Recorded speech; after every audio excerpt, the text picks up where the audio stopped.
the Dragon Ball live action. Was there any comments about Yeah. it? Did you Yeah, he didn't how like did you he didn't feel? like it. He didn't like it, and neither did Yeah. Shueisha, and neither How, did Toei. Nobody liked Uh, it. how did you feel yeah. again? How did you feel about it?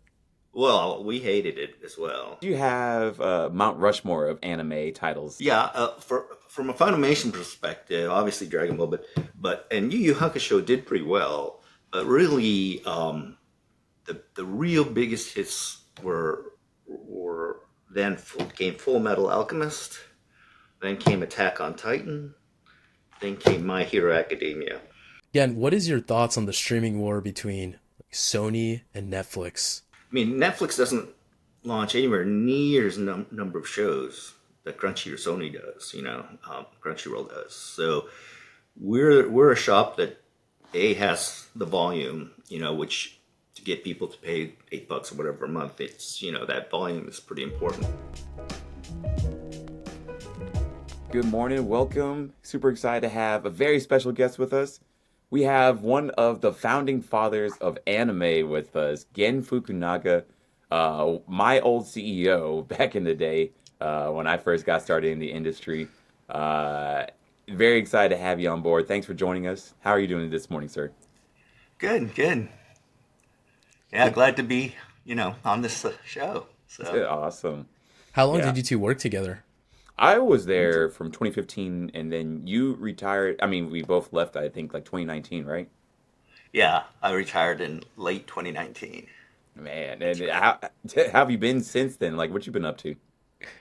Yeah, well, most of the time I spend in investing. So, um, I invest in certain things that are not in the entertainment industry to get diversification, but they tend to be things where I'm not the lead investor by any means. So we do a lot of private deals.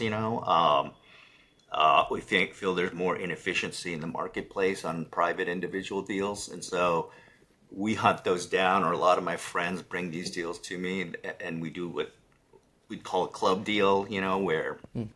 they may be taking the lead because they know that industry really well, and then I will just follow in with a smaller check or something. Now, I am working on some projects in the entertainment industry. That's where I spend more of my personal time. And so I'm on the board of advisors of Toon Sutra. So it's a startup, but and I'm an investor as well. It's a startup, but it's already the leading streaming comics provider, online comics provider, digital comics in India. Wow, that's So we huge. feel there's potential in India, and so doing that. I just joined as chairman and investor in a startup gaming company. So we'll see how that one goes. Um, yeah, and a couple other projects that I've got going that I haven't. I've committed the capital. I just haven't signed the paperwork yet. All so, right, maybe I have to um, try to see if we can work with you somehow because it looks like you got a lot of irons in the pot. Hey, yeah, we got this one. Is one of them is a animation company that's using AI to reduce production costs significantly in animation. And what they're doing is gobbling up existing intellectual property and then making sequels using their AI methodology. So it's very interesting, for example. oh, right on. I had a question about. Can you explain a little more about Toon Sutra? Like, I'm interested because Yeah, my whole thing is manga. it's well, it's comics, so Oh, it's they are comics. trying to get deals done for manga titles, but they have uh, titles that are much more conducive to India, for example. They've got some US IP that they're converting, and they it's just a digital streaming app, right? So you can read the comic on your phone or iPad or computer, and so it's a typical digital comic streaming play, but very focused around India and Southeast Asia. Like, is it their stories or is it like other Western stories or even Japanese stories or Yeah, okay, yeah. I mean, typical comics. okay. multi-episode graphic novel type stuff, comic stuff. Okay. Um, Not like newspaper strip comics. Hmm. Like Talking the more four like panels. manga. Yeah, it's Okay. much more like manga. Oh, got you.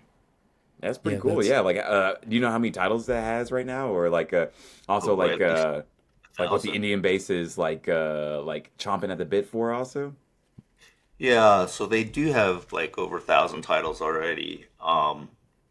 One of the founders is and the majority stake shareholder actually is a guy that started Graphics India, which is was the he got his start by acquiring the exclusive rights to all the Marvel comics for India. So Wow. that's huge. so then that's how he started. But right now he's doing a lot more like film. Like he did the animated Indian Spider-Man that was a success recently. Ah. You know, so Well, that's cool to hear like the Indian bases like being able to get their own focus and seeing themselves like in their comics too. yeah, we think India is potentially next one of the next big markets out there in Yeah. general. So you know, and they're all on their mobile phones. So The next Meet them West. where they are. Yeah. So again, you are the founding father of anime in the West. I was curious, can you tell us about how Funimation started and what it was like at the beginning? sure. So I was in the high tech industry. Had worked for a lot of big companies, and I was living in Silicon Valley at the time. And when I realized the company I was working for, they had been a really good growth story for a while, but the whole computer market was changing, and it looked like their 5 year future was kind of bleak, to be honest with you. Oh, okay. Um, and so I decided, well, I better get out of here before things get worse. And so this time I decided, okay, I'm going to try to see if I can find a Silicon Valley startup to join because I'm very entrepreneurial. I've worked for so many of these big companies like IBM and stuff in my previous jobs. And so I left. The company was called Tandem Computers. Tandem Computers were the only major systems that were completely fault tolerant, meaning they just never crashed because of the way they structured their software, operating system, and relational databases. And so all these big guys are using it that can't crash, like the New York Stock Exchange. Well, most of the stock exchanges, airline reservation systems, a lot of the banks. Hmm. But the market was really shifting toward open systems and so looking around, I realized, well, I lived in eighth grade in Japan. I saw all this great manga and anime, and it's still not in the U.S. This many decades later. And so I decided, well, I'm just curious, so I'm going to look into it. And especially since my uncle was a well-known producer director at Toei in Japan on the live action side. So he had helped produce and direct like a lot of the what are known as the Power Ranger movies, for example. And so, The so Super I Sentai. Yeah. contacted my uncle, yeah, and he said, "Well, I'll set you up with a meeting with the animation side of our studio." And so that's what he did, and I started meeting with them, and they showed me their whole catalog of titles they had, which they had a lot. But my basic question is, yeah, but what's the hits? Which ones are the hits? And looking through that, I said, well, this seems like a no-brainer. Dragon Ball is going to be the one that I got to have. And so, they said, absolutely not. We're not going to give some startup Dragon Ball Z. Things already done a couple billions of dollars in revenue overseas, kind of thing, internationally. So, yeah, so we just got a lot of no's for a long time, but a lot of pressure put on by my uncle from Japan. The U.S. agent they had representing wanted this deal done because they weren't able to crack Hollywood with anime, right? So they thought, here's a chance that somebody's going to take it, because nobody will touch this anime stuff in Hollywood. And so, with enough pressure and a big enough check, we were able to get the rights for Dragon Ball. That's Wow. how it all started. That's Took a how it lot of all money. started. Yeah, 9 months That's of negotiation, though. whew. Gee, that must have been That's a stressful. lot of Yeah, yeah. And dragging then, out. of course, all startups, they're just tough. I mean, it's one of the reasons we don't ever really invest in startups is just we know everything can go wrong and anything will. So, I mean, you lived through it for sure, right? And like, yeah, what a crazy time. Like, that must have been really scary to try to bring anime over. And like, I guess, like, first, like, I want to ask, like, if not Dragon Ball, would you have gone for like a different title? Like, would you have chose a different Toei series to go for? yeah, we would have tried something, but there's just nothing that was close, right? I mean, you got to understand that one of the things that made Funimation was how long running Dragon Ball was. That Mm. that's just killer when you have that many episodes to work with, right? And so, and the other thing is that the U.S. wasn't really interested in girls' titles or drama titles, or so Sailor Moon was there, but we didn't think Sailor Moon had anywhere near as good a shot, until later, of course, when anime finally got big enough. Um, but and even Cartoon Network did try it at one time, and it failed for them. The ratings weren't there, but but yeah, and there were some other shows, like, remember, this is the mid '90s, so like Fist of the North Star and a few other shows like that. We thought had potential, but we just couldn't get over the fact that nothing had crossed culture so well as Dragon Ball. Because you got to remember that this thing became already the number one show in Mexico, France. I mean, all these other countries and different cultures had accepted it, and so we knew it would go into the U.S. and do fine. Um, versus a lot of Japanese shows, the anime, it's just too Japanese, and we just, they just don't get traction in the U.S. market, especially when nobody knows about anime. Now, as we know, decades later, lots of genres work in America because there's a big enough fan base to that they overlook you know, the genre problem, just go for good stories, which is great, because Japan generates so many good ones. So. Yeah, That's an and amazing then first choice. Dragon Ball, we quickly picked up Yu Yu Hakusho, which was pretty strong. So for us, You That's don't think amazing. any of the other series, like Captain Harlock was, as you mentioned, in Mexico, it was huge. Dragon Mhm. Ball was huge. So those contenders, they were just nowhere near like the size of Dragon Ball at Right. all. And one of the things that hooked me when I lived in Japan in all of my eighth grade, I spent a whole year there, and that's how I got to see it for the first. My favorite show was Uchu Senkan Yamato. So it's another Leiji Matsumoto title, as you know, like Harlock. But Yes. for some reason, because I had that favoritism toward his work from my past, but whenever we tried to bring some of his titles, for some reason they were just too dated and didn't just catch on in the U.S. market that well. So, I guess could you tell us Yeah. more about the eighth grade trip? Like, like was it just like a family trip that you've been on before, or so since my dad's a professor, he gets a year off every 7 years to do whatever he wants. So he can continue teaching for the year. You can go consulting, and so he went and decided, well, I'm going to take the whole family back to Japan for a full year and let them experience that. And he easily got a job with Mitsubishi because that was his previous employer before he left to become a professor. So Mitsubishi picked him up for the summer, the whole year. We went and moved to near Osaka, and that's how, yeah, lived there for a year. wow, Osaka, Osaka year? Would you go back and live there, or do like another trip, or do you do trips often? Well, vacation type trips I do, Yeah, makes sense. not long, extended. Right. And was your father a professor of also? He was an electrical engineering professor at Purdue University. Oh wow, okay, okay. And did you follow like that as well, like when you got started too? I got a bachelor's and master's in electrical engineering from Purdue University. Wow. So, so Crazy then like I how things could change up so differently too, huh? So then IBM, Boca Raton, Florida, where the IBM PC was invented there, and I worked to help design computers for IBM. And um, then I decided I didn't like being a pure techie, so I got my MBA. So I went up to New York City, got my MBA from Columbia University.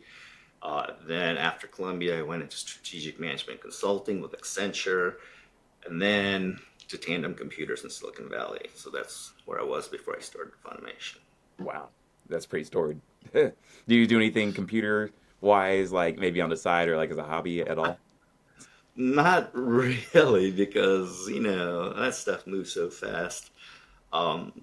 I do like though what the potential of AI is going to be like in our industry, and so we are really keeping a close eye on that part of the industry. Really? Okay.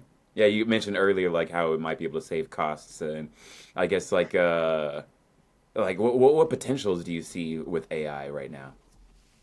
Well, you know, the biggest one of the biggest problems in the content industry is just costs, which keep going up and up and up, right? Like, anime when I started it was what $150,000 for TV half hour to make produce a TV half hour. Now they're asking 300, 400, 500,000.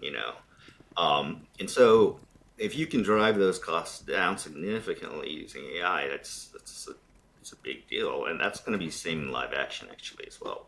But and so, and it's the same problem they have in live action. So, because the problem with content industry is you don't know if you have a hit or not. And so you're spending all this money trying to figure out do you have a hit? Well, if you can spend a lot less money, you can take more shots at the marketplace, right? And so that's the key um, in that industry is that portfolio strategy. You know, and so you can't just afford to. That's why like movies have gotten so expensive to produce that Hollywood pretty much is sticking to just sequels um, on everything Yeah, it's a for bummer. really known IP, really well known IP. Yeah. I mean, speaking of well-known IP, like there's Dragon Ball Z. Did want to ask, did you ever get a chance to meet Akira Toriyama? Yeah, he's a nice guy. I did.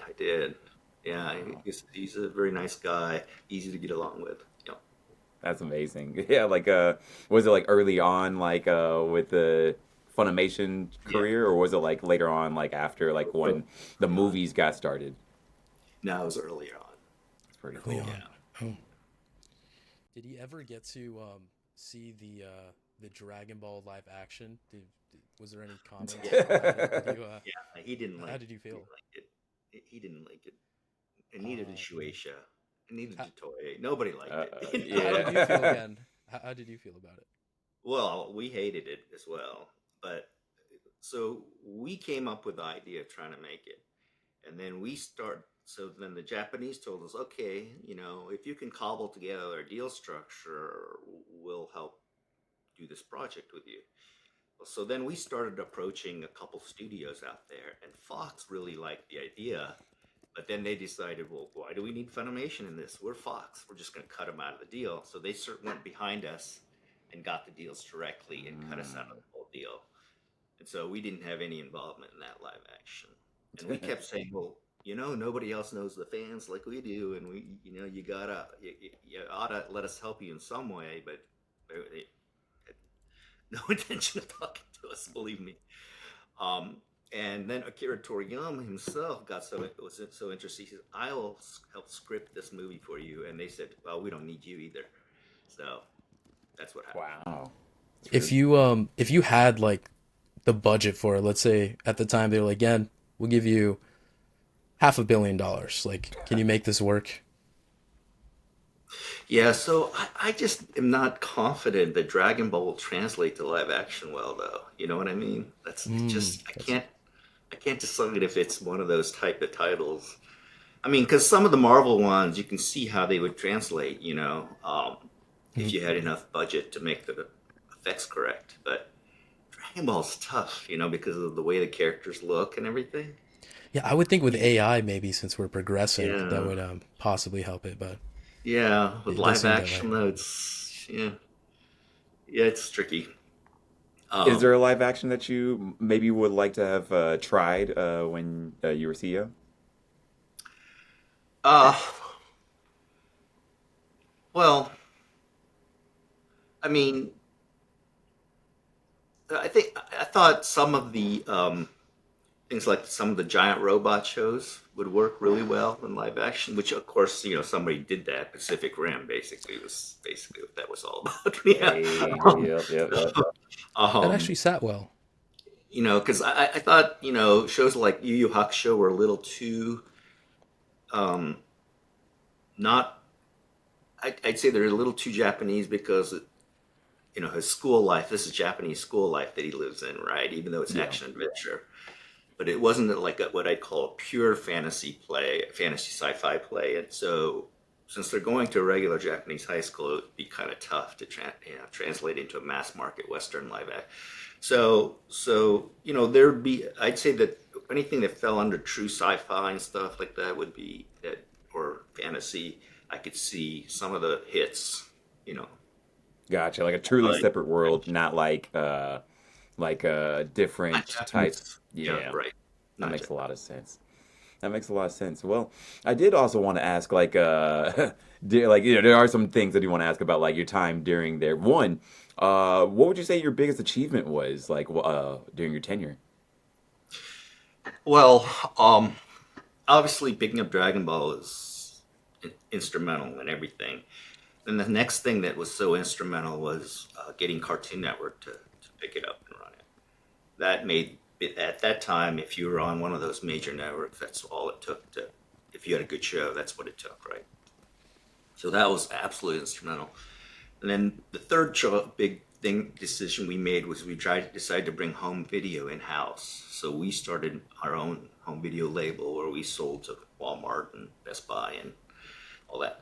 Um, that was instrumental because that ended up being over 80% of our revenue for years.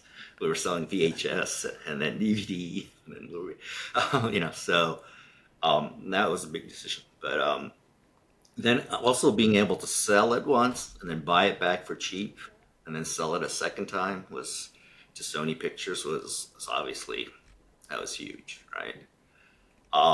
Obviously, we also were kind of on the bleeding edge of trying to start a streaming platform as well.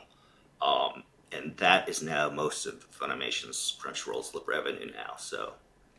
Um, so had to shift the whole mindset to streaming, Um, so yeah, Yeah, Yeah, no, this is the amazing. And I mean, honestly, like, yeah, they changed the industry to be where we are. I mean, even like, I got in like when simuldubs were starting, and here we are yeah, now, like, where that's the standard.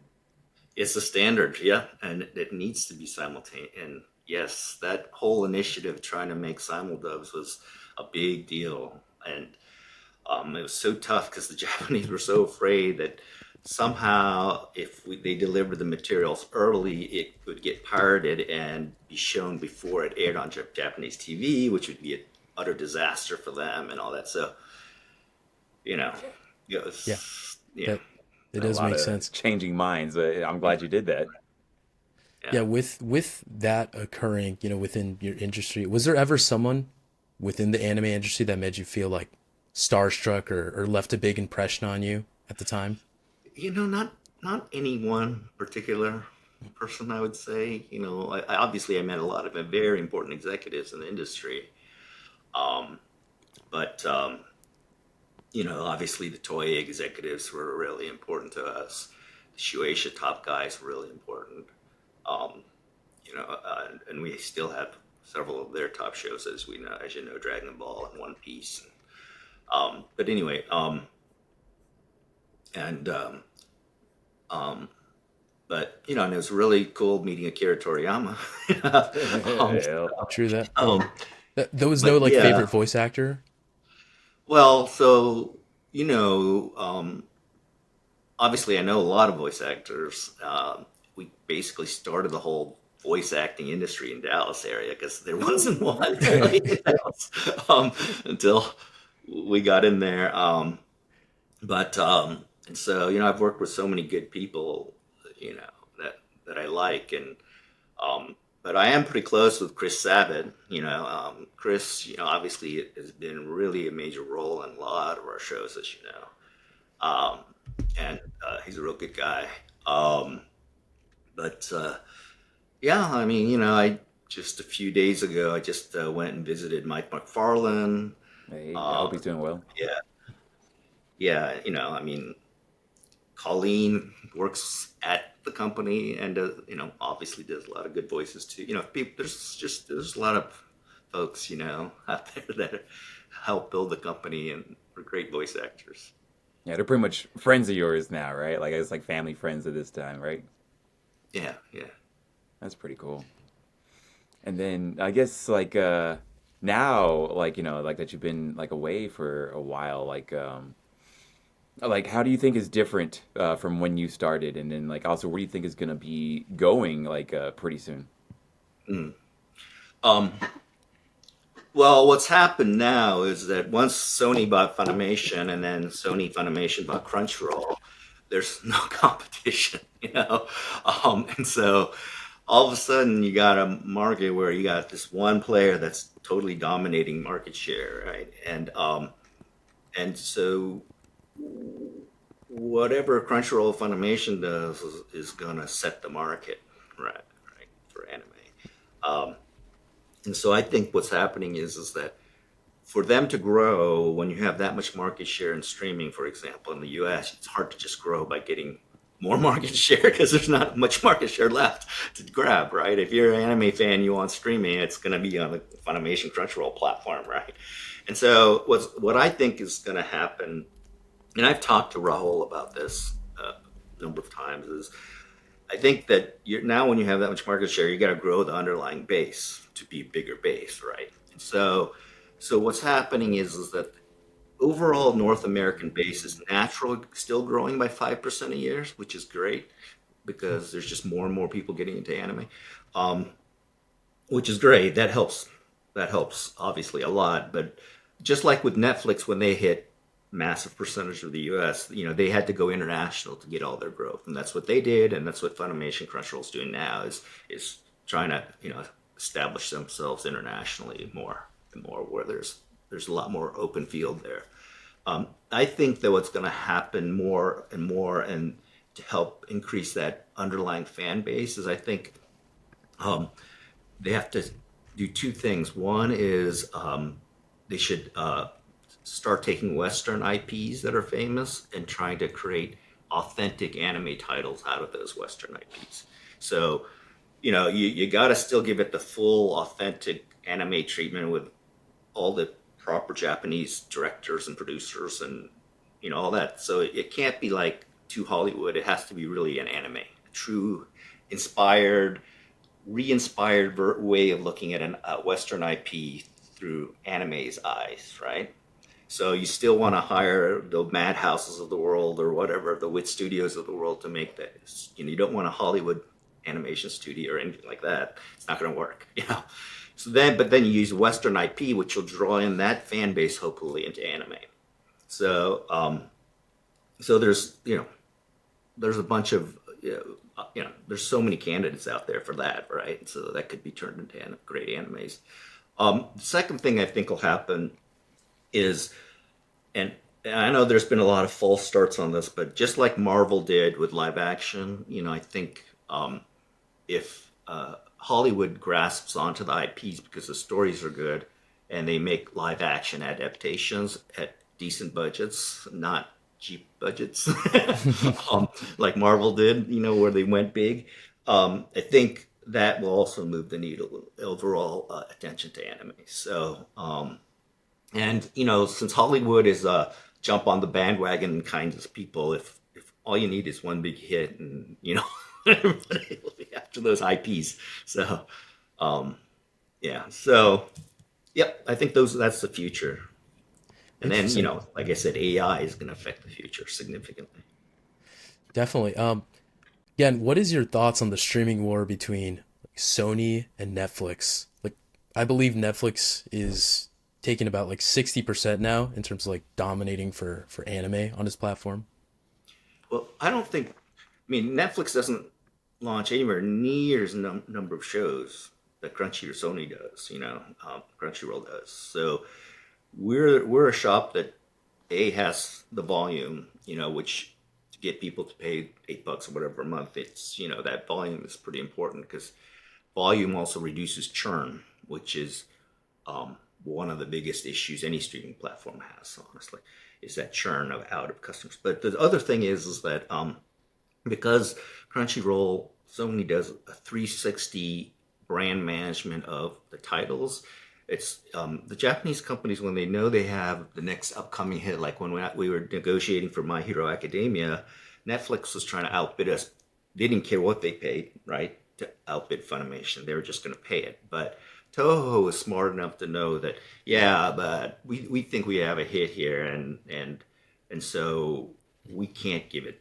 We'll use Netflix as a stalking horse to get Funimation's price higher, but at the end of the day, it probably was going to come to us because, and it turned out to be the right decision because we paid them so much in royalties after the original fee because we got merch going, we got theatrical going, we got all this stuff that worked for us all 360 and versus just sticking a show on a streaming platform among hundreds of other shows. And so we're still getting, most of the big hits still, and so I think Netflix is really just mostly focused on, hey, we'll just get enough few big titles to kind of satisfy everybody.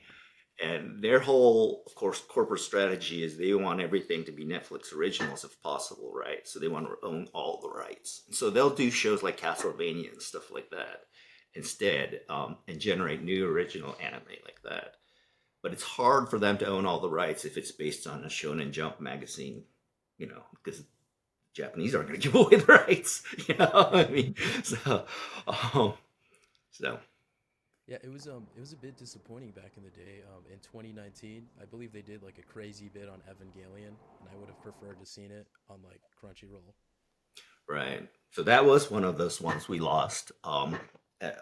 We were in the thick of trying to get it, but yeah, I think part of that was, I believe part of the enticement, if I recall that deal, was that they were promising that they'd do a live action with it if they got the anime, and that never happened. But yeah. Yeah, I can only imagine. It feels like a lot of the titles should have come to Crunchyroll Funimation. Like, I mean, I think about JoJo's Bizarre Adventure, like how that started Right. going to, yeah, and it was a bummer to see it not taken care of. Like I think I'm hoping that licensors do appreciate the 360 deals and like the brand management, that anime specific companies can provide, versus something like what Netflix has been doing, or just even the amount of money. I think that was like a big fear, like, oh, now all these big companies like Amazon and Netflix are gonna just throw money at it and then just do nothing, right? Right. So the biggest threat, I mean, I don't think Crunchyroll right now has a real threat from Netflix or Amazon or anybody like that. I mean, because again, the volume that they're picking up is pretty important. And Netflix just isn't picking up anywhere. They're like I said, focused on a handful of hits, right? Um, and the rights situation is just not conducive. The way the rights work with the Japanese, it's just totally not conducive to the Netflix model. But you're going to have them pick up some stuff, so we'll lose some shows to them. And then the only other thing is, since Viz is like 100% owned by Shueisha, Shueisha gives them a bone every so often automatically, and we had no shot of getting Naruto, for example. That one was basically forced to Viz, no matter what anybody else on the committee and investors told them to do. It was going there, and so that is like you lose some of those, for that reason. So, um, but yeah, Yeah, I just the gotta Viz. say, it must have been hard to like really traverse Japanese, specific things like the committee and like doing that, especially like on like starting up the international framework, I would say, I guess. Like that must have been like really difficult overall, and still is, huh? Yeah, yeah, yeah. So yeah, it's an interesting. The politics are interesting. The power of the manga author is incredibly high, so that's interesting. Really can throw a monkey wrench in anything you do. Oh, really? Like they can just change their mind anytime, or like be like, oh, I wanted to go here instead. Like not like they They can, I won't guess. use distributor. No. The side there, the part they're going to possibly get in the way out is things like sequels and things like that. Like, you know, they're going to say, well, if I don't write it, there is no sequel. um, that kind of What did he situation. mean about the throwing like a monkey wrench into like Or the they'll want to approve things like, okay, I want to suddenly look at the merchandise that's being made, like each piece, like we're putting thousands of things through the pipe, or something, you just never know, or they'll say, sometimes you get some of the craziest requests. They'll what's the say something craziest? like, uh, I'm afraid. Well, here's something we ran into. This is years ago now. They said Blu-ray is too high res, and so the pirating will be too good, and so we're not going to Blu-ray at all for your shows, for our show, these shows. And we're like, what? You know? Um, so that kind of stuff. Just weird stuff comes up all over the That place. that's tough for real. I Yeah. did want to ask, did you have Mount Rushmore of anime titles, either like business wise or personal wise, that you would put up on your particular Mount Rushmore? Um, you mean famous people that helped move the industry and that sort of thing, or Ooh, if you have that, I was thinking like anime titles, but also I, if you have people, I would love yeah, to hear that too. okay, sure. Well, yeah. From a Funimation perspective, obviously Dragon Ball, but and Yu Yu Hakusho did pretty well. But really, the real biggest hits were then came Full Metal Alchemist, then came Attack on Titan, then came My Hero Academia. For 25 years, no title ever out revenued Dragon Ball, even when Dragon Ball had no new episodes. Wow. Um, except, even for those ones I just mentioned, except I think My Hero Academia finally got a year in or so that was ahead of Dragon. So we never had a hit as big as My Hero until since Dragon Ball, honestly. So but we had some pretty good hits, obviously. And some, niche hits like Fruits Basket and things like that too. Were great for us. But you'd be surprised how few titles really make up material part of the revenue.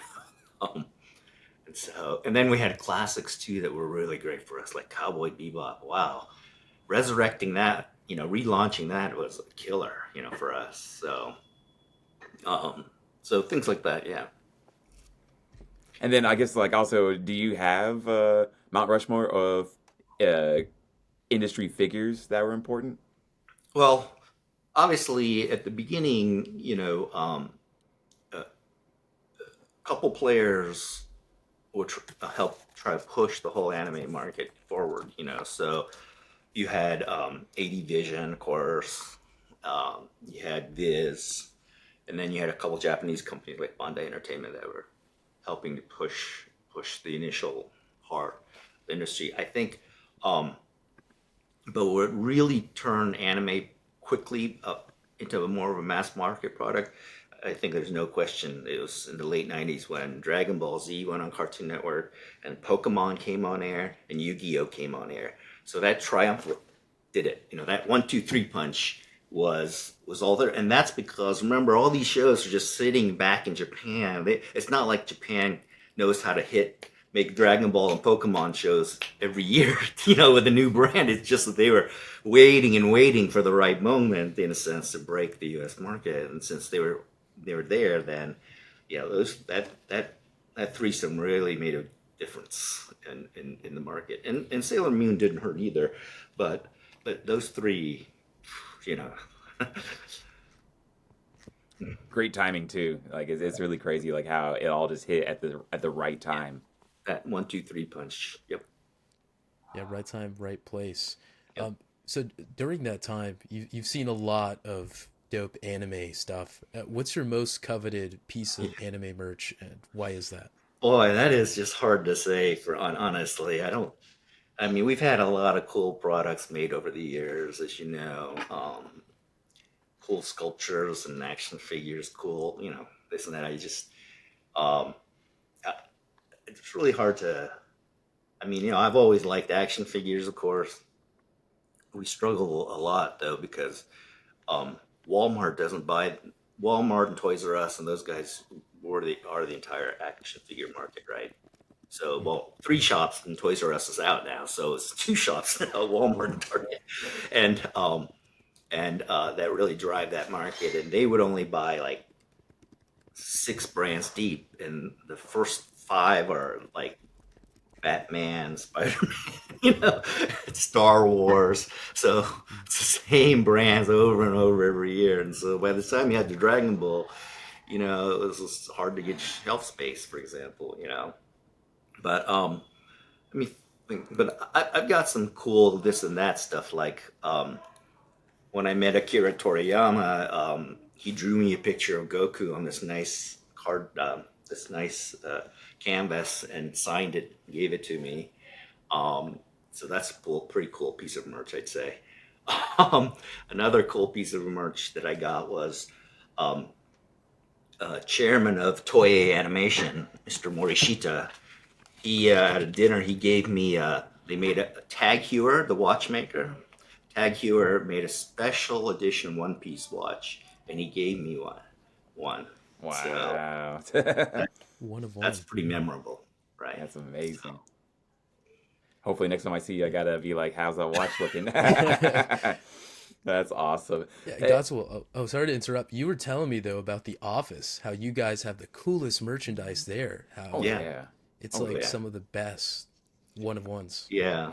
Lots of merch, and um, we were also winning a lot of awards for our home video packaging, the DVD and Blu-ray packaging. We won some pretty major national awards. So we showcase all those up there and stuff. So Yeah. I also even appreciated like when we do tours, if you had time, you would step out and share history with lucky yeah, tourists. It was really good. yeah, I did that all the time. Yeah. Yeah, really appreciate. I remember like he came out and like shared about like Afro Samurai history with us one time. That was really cool to me. Cool. Yeah, yeah, that's right. That's a Good cool times. for Yeah. sure. Yeah, I guess. Oh, go ahead. no, and we went to the Emmys with with those guys from Japan that came out from Japan to and because we were nominated for an Emmy for that show. Wow, I So didn't know that actually. yeah, I guess one last thing just to sort of round things up. Like, thank you so much also for your time. It's been a fantastic time. But I guess like, would you have like a piece of entrepreneurial advice? Like, it sounds like you truly have embodied that spirit of entrepreneurial, throughout your tenure. And I guess like, is there something you would advise people maybe like getting started one way or another, like today, like especially in this world that's happening? yeah. I dealt with a lot of startups. I've helped a lot. I'm on advisory of several right now, and you know, at the end of the day, I think obviously you have to have a really good product. That product has to be kind of almost like a no-brainer level product, but to get any attention as a startup. But all startups are understaffed, underfunded, um, and anything can go wrong, and it will. And then anybody big that notices you will probably try to kill you, Oh, in the dang. market. So, Yes, hopefully.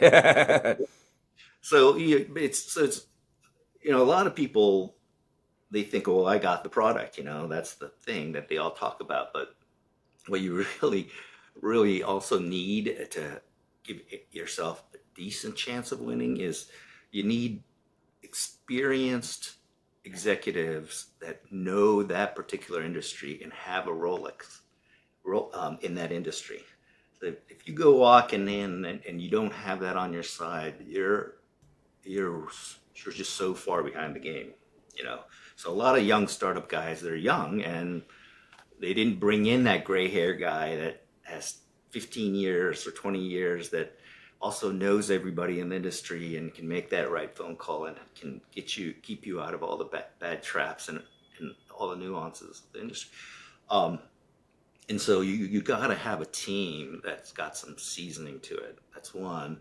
And then the next other thing that people get wrong is that they don't get the right money, meaning the right investors. So it's hard when it's friends and family, and I know that's how people start, and that's fine because that's the only people that give you money. I get it, um, but having some reasonably sophisticated deep pocket that because what'll always happen is almost all the time you'll run out of money and you need that deep pocket to really come back you know, to get you over that next hurdle that gets you over the hump to success, right? And so having a decent, sophisticated set of investors that can write the checks and back you up and bring in other investors because gives your company a lot more credibility, right? So, and that really makes a difference in the next round of financing. The next round of financing, because there's always multiple rounds of financing.